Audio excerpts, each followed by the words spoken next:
Hey all! Today's recruiting tip is based out of a response from a question that was asked to me by a follower, Lisa84060 on Instagram. And Lisa basically reached out and asked me what my thoughts were about having a student athlete play on a 2's team versus playing on a top team and maybe not getting a lot of playing time.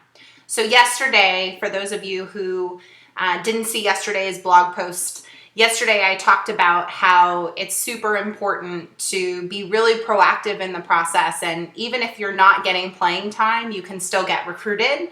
So if you're feeling flustered and you're in that position, be sure to check out yesterday's post. Today, I really want to talk about kind of the pros and cons of whether you play on a 1's or 2's team. And there's different philosophies, and there's definitely going to be different people that have different emotional reactions to this. So just kind of bear with me. There's a couple of schools of thought, and there's no right answer to this question. There's your answer. There's how your family feels about it. And so we're going to talk about basically the pros and cons. So kind of getting started, if you decide to play on the top team and you're an athlete that's not getting a lot of playing time, maybe you're finishing strongly at tournaments, but you're not really getting in, you have to have a super positive attitude and outlook on the season. And I'll talk about this again later in the year when we get to tryout time. This is a really emotional decision that families are faced with, and you guys have to make the decision that is best for your family. Do you think that your student athlete can maintain a really positive attitude throughout the season, work hard, on the court, in the classroom, and handle kind of an emotional beatdown? When you're not getting a lot of playing time, it's really emotional. It's tough to keep that positive attitude and be a good teammate. And some athletes are fine with not being the best athlete on the team, and they are, really motivated to work hard and work on their game and play at a higher level and just kind of embrace it. And others do better if they are more of an impact player. And so, you guys have to kind of ask yourself this question and respond for yourself. I come from a school of thought that I would rather see you play on a 2's team and just kill it and go out and have a great season and have a lot of fun. In my experience in the last several years that I've been working with families through the recruiting process, I've just found that if you have a challenging season, and if you have two challenging seasons back to back, it's really difficult for your student athlete to keep a positive attitude and feel like they're good enough to play at the next level. There's a lot of college volleyball programs in this country, and there is a huge gap in talent. And so if your athlete wants to play at the next level, there is absolutely a home for them. And it doesn't matter how good they are or how bad they are. Truly, there is a level, there is a home, there is a role for any kid that wants to play.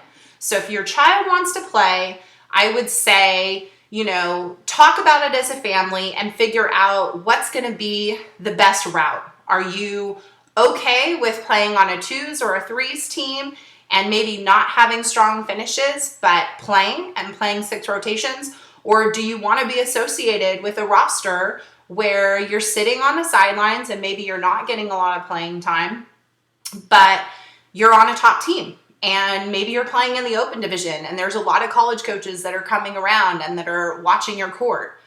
You have to work harder if you play on a lower level team to get the exposure. It's not impossible. You can absolutely do it.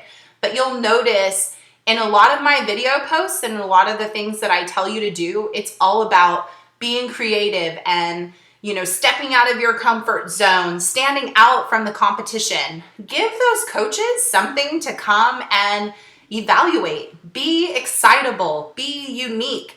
Send postcards, do stuff that's just fun, that's outside of the box, as opposed to sending the same generic stuff that they get from athletes from everywhere.